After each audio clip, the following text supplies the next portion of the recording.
Cali Mahdi wuxuu ka mid yahay madaxweynayaasha ugu caansan Soomaaliya, wuxuuna qayb ka ahaa taariikhda kacsan ee dalka. Cali Mahdi wuxuu dhashay 10 Janaayo 1939, wuxuuna ku dhashay magaalada Jowhar, gobolka Shabeellaha Dhexe ee Soomaaliya.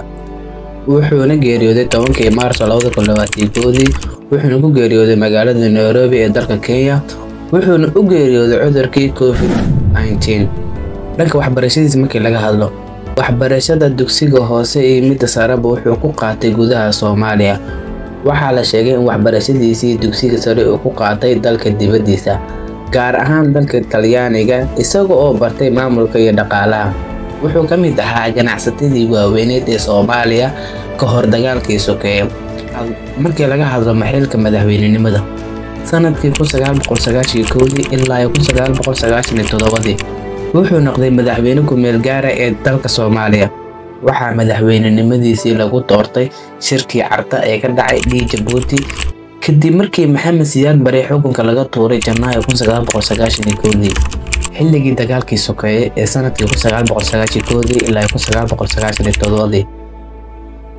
Cali Mahdi markii loo doortay madaxweyne sanadkii 1991, waxaa loolan siyaasadeed iyo mid hubeysan la galay Generaal Maxamed Faarax Ciidiid oo isna sheegay inuu yahay madaxweynaha dhabta ah, wuxuuna lahaa taageero militari iyo mid qabiil. Tani waxay dhalisay dagaal culus oo ka dhaca Muqdisho iyo nawaaxigeeda, iyo kala qaybsanaan weyn oo ka dhex dhalatay beelaha Soomaaliyeed. taasina waxay sababtay in dowlad rasmi ah uusan helin dalka muddo dheer. Qaladaadkii uu sameeyay Cali Mahdi, inkastoo Cali Mahdi la doortay, haddana ma helin taageero guud ee beelaha Soomaaliya, wuxuuna dagaal ba'an la galay Ciidiid, taasoona keentay burbur hor leh iyo ku dhimashada shacab gaarayo 10 qof. Magaalada Muqdisho waxay u kala qaybsatay laba qaybood, mid Cali Mahdi uu gacanta ku hayo iyo mid Ciidiid uu gacanta ku hayo.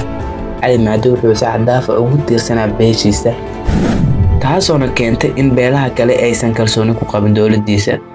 Kadib madaxweynenimada, Cali Mahdi wuxuu marar badan ka qayb qaatay shirar nabadeed oo lagu doonayay in Soomaaliga loogu soo celiyo dowlad rasmi ah.